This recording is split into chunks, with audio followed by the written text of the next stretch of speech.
बीते साल नोएडा के सुपरटेक बिल्डिंग को गिराया गया था क्योंकि वो जो बिल्डिंग है वो अवैध तरीके से दो जो फ्लैट्स है, दो सोसाइटीज़ हैं, उसके बीच में खड़ी की गई थी और दोनों को बहुत ही समस्या हो रही थी। इसके लिए सुपरटेक एमराल्ड कोर्ट के जो एओए है वो सुप्रीम कोर्ट तक गया। अब इसी जैसा सेम टू सेम उसी पोजीशन में महागुण मस्कर सोसाइटी जो है उसमें भी ये स्थिति तैयार हो गई। यहाँ पर भी ट्विन टावर बनाने की तैयारी जो बिल्डर की थी, लेकिन सुप्रीम कोर्ट के आदेश के बाद उसके निर्माण को रोका गया और बाद में महागुण मस्कर सोसाइटी के जो बिल्डर हैं उन्होंने ये कहा कि जिस व्यक्ति ने भी अपना पैसा लगाया है वो पैसा अपना वापस ले ले और अपना जो भी बुकिंग था वो फ्लैट के सारे रिटर्न किए जाएंगे क्योंकि हम उसको करने में असक्षम हैं। तो क्या स्थिति थी, किस तरीके से बनी है? देखिए सर, इसकी हिस्ट्री शुरू होती है आपका 2016 29 फरवरी। यहाँ सब लोग आराम से रह रहे थे, किसी को ये हम सबको एज ए रेजिडेंट यही बताता है कि ये जगह हमेशा खाली रहेगी और यहाँ पे कोई कंस्ट्रक्शन नहीं होगा। 29 फरवरी 2016 में एक आदेश आता है, उसमें हमें पता लगता है कि यहाँ तो 2 नए फ्लैट्स बनने हैं। अब 2 नए फ्लैट्स मतलब टोटल फ्लैट्स थे 2 नए टावर्स में टोटल फ्लैट्स थे 259। अब आप सोचिए इस सोसाइटी में 259 का मतलब तकरीबन 1000 से 1500 आदमी और आ जाना। वो हमारी सारी सुविधाएं यूज़ करेंगे। हमारा जो हिस्सेदारी है वो 15% की कम हो रही थी। अगर आप देखेंगे तो जो पर फ्लैट की हिस्सेदारी थी वो भी कम हो रही थी। उसके अलावा बिजली हमारी एक सीमित है। अब अगर उसमें से इतने हिस्सेदार हो जाएंगे, बिजली भी खर्च होगी। पानी हम ग्राउंड वाटर यूज़ करते हैं, नीचे लगातार जा रहा है पानी, ठीक है, कोई सप्लाई का पानी है नहीं, आपको पता है क्रॉसिंग में, वो एक अलग समस्या थी। तो हमने इसके लिए उस समय अपनी जो हमारी तत्कालिक RWA थी उससे हमने गुहार लगाई कि आप जाइए लड़िए, पर वो लोग लड़ने में बहुत ज़्यादा इंटरेस्टेड नहीं थे। उनका मानना था कि बिल्डर से आप लड़ाई नहीं जीत सकते, या फिर हो सकता है बिल्डर से वो कहीं ना कहीं इन्फ्लुएंस्ड रहे हो।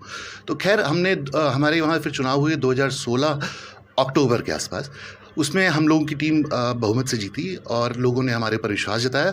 उसके बाद हमने इस लड़ाई को GDA तक लेके गए। जब GDA के पास लेके गए तो GDA ने कहा नहीं नहीं, ये तो टावर सही है। ऑब्वियसली GDA और बिल्डर एक साथ मिल के चलते हैं हमेशा, तो वो उनके अगेंस्ट जा ही नहीं सकते थे। हमने इस बीच में कई RTI लगाई जिसमें हमें वो नक्शा मिला जिसमें अगर आप देखेंगे पुराने नक्शे में ये ओपन स्पेस दिखाया गया था, जिसमें से हम भी यही मानते थे कि ये ओपन स्पेस है। और नए नक्शे में इन्होंने उसमें 2 टावर्स दिखा दिए। तो हमने जब ये सब डॉक्यूमेंट्स निकाले RTI से तो हम बिल्कुल ताज्जुब खा गए कि अचानक से ये 2 नए टावर्स का भूत कैसे शुरू होता। उसके बाद हम लगातार GDA के पास जाते रहे, कुछ सुनवाई नहीं। फिर हम गए हाई कोर्ट से हमें इस पर स्टे मिला। हाई कोर्ट ने कहा कि इस पर जो आपके शहरी आवास सचिव हैं उनसे कहा गया आप इस पर ध्यान दें और देखें कि क्या मामला है। तो उस समय हम उनके पास गए, उन्होंने कहा नहीं नहीं, ये टावर ठीक है। GDA जाता था सुनवाई में, हम जाते थे, बिल्डर जाता था, वो कहते थे, सब मिलके कहते थे सब ठीक है। ऐसे ही उन्होंने एक आदेश पारित कर दिया उस समय वहाँ तब के जो सचिव शहरी आवास थे कि ये सब दोनों टावर सही हैं। खैर हम फिर कोर्ट गए, फिर हमने स्टे लिया और उसके बाद स्टे लेके फिर कोर्ट ने थोड़ी तलखी में कहा शहरी आवास को कि आप इसे देखिए, प्रथम रजिस्टर है, गलत लग रहा है। तो तब से हमारी 2018 से ये लगातार सुनवाई चल रही है। लटकते लटकते कई शहरी आवास बदल गए। फाइनली अब जाके हमें ये अभी 25 तारीख को ये आदेश पारित हुआ है जिसमें कि उन्होंने खुद माना है कि ये टावर गलत है। हालांकि पुराने शहरी आवास भी सभी हमसे जब बात करते थे तो मानते थे, पर कोई भी इस पर आदेश ही नहीं देता। तो शायद लगता है जो सुपरटेक का केस हुआ, क्योंकि हमारा केस और वो केस सिमिलर था, हम बताते रहे बार बार इनको, तो हो सकता है इस दबाव में आके आज लगाओ शहरी आवास को कि नहीं ये बात सही है।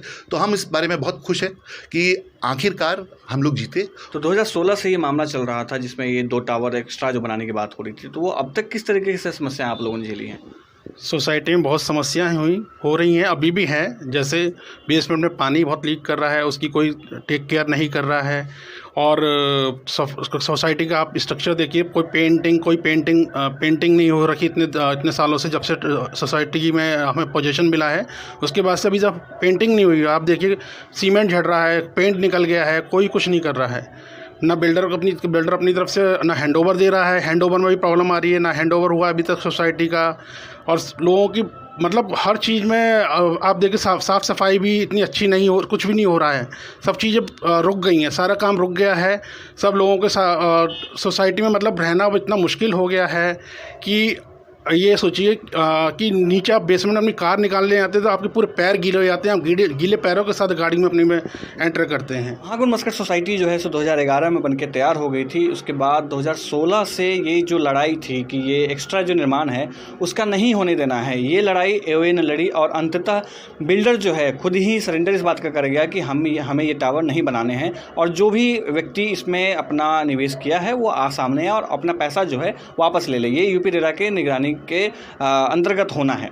अब ये जो युद्ध था वो अब विराम लग चुका है। अब जो समस्याएं हैं मूलभूत ज़रूरतों की या साफ़ सफाई की, वो तब तक ख़त्म नहीं हो सकता जब तक कि बिल्डर जो है सोसाइटी को हैंड ओवर न कर दे। ये कहना है यहाँ के लोगों का, यहाँ के निवासियों का।